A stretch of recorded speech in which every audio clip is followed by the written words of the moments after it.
अस्सलामुअलैकुम, welcome to crime stories. This is Rabia Shahi. साल 2025 का पहला कत्ल, वो भी सिर्फ उम्रे की टिकट्स हासिल करने के लिए। इसके पीछे की क्या कहानी है आपके साथ शेयर करेंगे। हमारे साथ स्टूडियो में मौजूद हैं समा टीवी के senior crime reporter Jahangir Khan साहब। अस्सलाम वालेकुम Jahangir, welcome to crime stories. अच्छा जहांगीर, मुझे ये बताएं कि ये क्या स्टोरी है? अल्लाह के घर जाने के लिए भी कत्ल, मतलब उम्रे की टिकट के लिए कत्ल, क्या स्टोरी है? बिस्मिल्लाहिर्रहमानिर्रहीम। सबसे पहले तो मैं ये वाक़या एलैबोरेट करूँगा कि ये वाक़या पेश कहाँ आया और कैसे आया। इसमें जो मकतूल है, रियाज़ उनका नाम है और उनकी उम्र जो है वो तकरीबन 50-55 साल है। वो अपनी अहलिया के हमरा सब्ज़ाज़ार की हदूद में लगने वाले बुध बाज़ार में शॉपिंग के लिए गए। सुबह के वक्त, बुध का दिन था, बुध बाज़ार लगा हुआ था। शॉपिंग के लिए गए और उनके नंबर पर किसी नामालूम मोबाइल नंबर से कॉल आई कि आप कहाँ हैं। जैसे उन्होंने अपनी लोकेशन बताई तो उसके कुछ ही देर बाद दो मोटरसाइकिल सवार आए, जिनमें से एक ने फायरिंग की और रियाज को कत्ल कर दिया। उनकी अहलिया जो थी वो मौजूदाती तौर पर महफूज रही, उनको कोई गोली नहीं लगी। पुलिस ने बॉडी तहवील में ली और पोस्टमार्टम के लिए डेड हाउस शिफ्ट कर दी। अब टोटली एक ब्लाइंड मर्डर है, सिवाय एक अननोन कॉल के जो कि मकतूल के मोबाइल पर मौसूल होती है। उसके अलावा कोई एविडेंस नहीं, कोई क्लोज सर्किट फुटेज नहीं और कोई ऐसा CDR या कॉल डिटेल रिकॉर्ड नहीं जिसमें कुछ नॉन लोग शामिल हों या जिनसे पूछा जा सके कि क्या मामला है। पुलिस ने रियाज के घर वालों से पूछगछ शुरू की तो उनका ये कहना था कि रियाज की तो किसी के साथ कोई दुश्मनी नहीं, किसी के साथ कोई लेन देन का तनाज़ा नहीं, किसी के साथ कोई रंजिश नहीं, कोई कारोबारी जो है वो तनाज़ा नहीं है इनका, डिस्प्यूट नहीं है इनका। तो उनको किसी पर कोई शक नहीं था। लेकिन जब तफ्तीश में पुलिस ने उस नामालूम कॉल को लिया तो उसमें से पुलिस को फिर एक क्लू मिला। क्लू इस तरह से मिला कि पुलिस ने उस मोबाइल फ़ोन जो कि सिम थी, जो फेक सिम थी, किसी तीसरे बंदे के नाम पर रजिस्टर्ड थी जो कि लाहौर का रिहायशी भी नहीं और उसका इस केस से कोई लेना देना भी नहीं, कोई ताल्लुक भी नहीं। उसके नाम पर रजिस्टर्ड सिम से ये कॉल की गई थी। लेकिन IMEI नंबर जो है उससे पुलिस ने फिर आगे से ट्रेस करना शुरू किया। तो जिस मोबाइल से वो सिम ऑपरेट हुई, उस मोबाइल को पुलिस ने जब ट्रेस किया तो वो एक शख्स जिसका नाम पुलिस उस्मान बताती है, उसका मोबाइल फ़ोन था। पुलिस ने उस्मान को डिटेन किया और फिर उसे इन्वेस्टिगेशन शुरू की। तो उस्मान ने बताया कि मकतूल के हमजुल्फ यानी उसकी जो बेगम है मकतूल की, उसकी बहन के शौहर ने मुझे कत्ल करने के लिए कुछ ऑफ़र किया है और इसलिए मैंने ये कत्ल किया। अब ऑफ़र क्या किया है ये हम बाद में डिस्कस करेंगे। पहले इस डिस्प्यूट की जो वजह बनी, जो इस कत्ल की वजह बनी, वो मैं थोड़ा सा उसको एक्सप्लेन कर देता हूँ। मकतूल की जो बीवी है और मकतूल, इनके ताल्लुकात बहुत अच्छे थे, बहुत एक बताया जाता है कि किसी किस्म का कोई मसला फैमिली में नहीं था।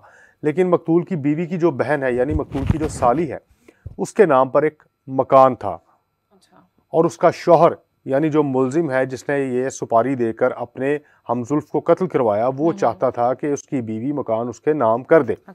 इसलिए उन दोनों मियाँ बीवी के दरमियान यानी मुलजिम और उसकी अहलिया यानी मकतूल की साली और हमजुल्फ के दरमियान तकरार हुई और उसने उसको इंसिस्ट किया कि तुम्हारे नाम पर ये जो प्रॉपर्टी है, ये जो मकान है, ये मेरे नाम पर ट्रांसफ़र कर दो।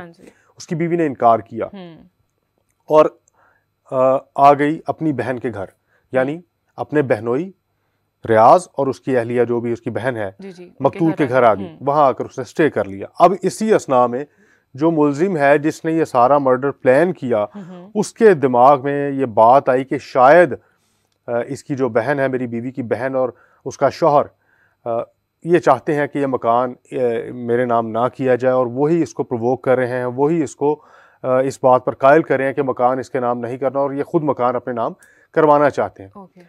पुलिस के तफ्तीशकार ये बताते हैं कि मकतूल के जहन में भी ये गुमान नहीं था कि इसका शौहर, मेरी साली का जो शौहर है, वो कुछ ऐसा सोच लेगा और एक मर्डर प्लान कर लेगा बाकायदा। इसलिए वो इस तरफ से बिल्कुल बेखौफ व ख़तर था, क्योंकि दिमाग में कोई ऐसा थ्रेट, कोई ऐसा खौफ था ही नहीं। वो मियाँ बीवी रूटीन पर शॉपिंग के लिए गए और वहाँ पर उसको कत्ल कर दिया। अब जो मुलजिम है उसने प्लान ये किया कि उसने अपने एक जानने वाले, अपने जो एरिया है जिसमें वो रहता था, वहाँ पर रहने वाले एक शख्स को हायर किया।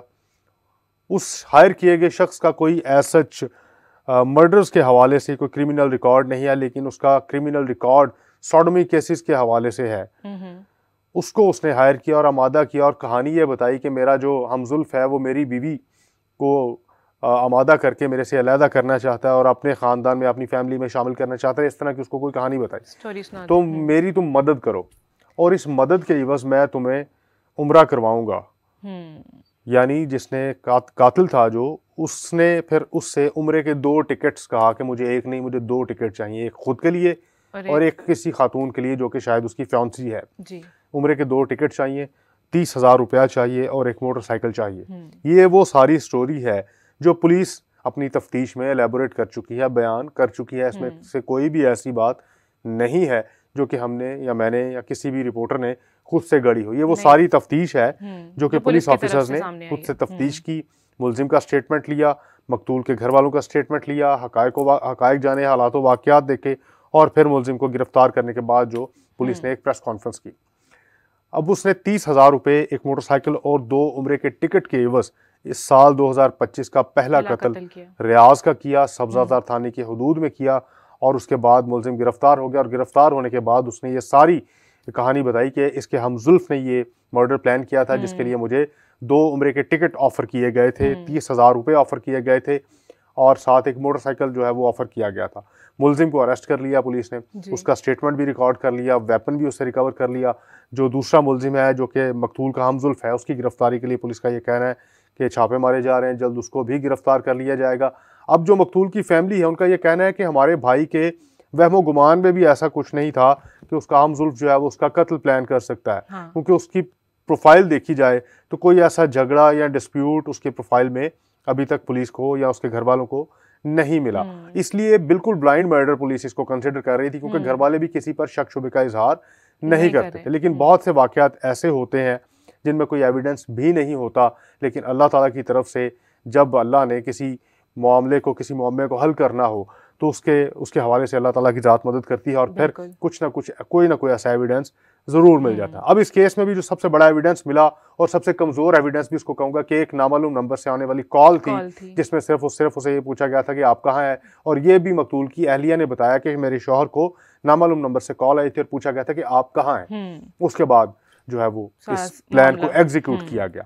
अब पुलिस का ये कहना है कि दूसरे मुलजिम को गिरफ्तार करके उसका भी स्टेटमेंट रिकॉर्ड किया जाएगा और फिर इन दोनों का चालान मुरतब करके इनको अदालत में पेश कर दिया जाएगा। वेपन ऑफ मर्डर जो है, आला कत्ल जो है, वो पुलिस ने रिकवर कर लिया है और इसकी तफ्तीश अभी मजीद जारी है। अच्छा जहांगीर, जो मुलजिम था जिसने कत्ल किया, उसको तो लालच था 2 उम्रे के टिकट्स का, 30,000 का, एक मोटरसाइकिल का। कत्ल करने के बाद क्या उसको उम्मीद थी कि उसको मिलेगा, क्योंकि दूसरा मुलजिम जो है वो अभी भी गायब है? अब देखें ना, वो तो गिरफ्तार हो गया, लेकिन उसकी डिमांड या उसने एक तो उजरत मांगी एक कत्ल के एवज, वो ये मांगी। अब पुलिस के तफ्तीशी ऑफिसर्स जो हैं वो ये कहते हैं कि इस शख्स को जब हमने डिटेल इंटरव्यू किया इसका, तो इसके नज़दीक किसी शख्स को कत्ल करना कोई बड़ा जुर्म नहीं, यानी किसी की जान लेना कोई बड़ा जुर्म नहीं है, लेकिन ये एक कत्ल करके तो जाना ये चाहता था कि इबादत के लिए। तो अब लोगों में ये देखें आप कि उनके नज़दीक नेकी करने के लिए भी उनके पास जो आने वाला पैसा है या जो वसाइल हैं किसी नेक काम को अंजाम देने के लिए, वो हलाल तरीके से आ रहा है या हराम तरीके से उनको कमाया जा रहा है, ये मानी नहीं रखता। तो ज़्यादा से ज़्यादा अवेयरनेस की ज़रूरत तो फिर मुआशरे में अभी बहुत ज़्यादा बाकी है कि लोगों को अवेयर किया जाए कि आपकी कमाई, आपका सोर्स ऑफ इनकम, आप जिस वसीले से किसी मुकद्दस जगह पे जाना चाहते हैं, जिन पैसों को इस्तेमाल करके कोई नेकी करना चाहते हैं, पहले तो ये डिसाइड करें, डिफ़ाइन करें कि वो पैसे, वो इनकम जो है वो आपने हलाल तरीके से कमाई है या जुल्म करके कमाई। बिल्कुल, एग्जैक्टली जी, बिल्कुल जहांगीर, आपने ठीक बात की। और जिस शख्स ने कत्ल किया वो तो पुलिस की कस्टडी में है, लेकिन वो शख्स जिसने कत्ल करवाया वो अभी भी फरार है। इस केस के हवाले से कोई नई अपडेट आएगी तो हम आपके साथ ज़रूर शेयर करेंगे। तब तक के लिए बाय बाय।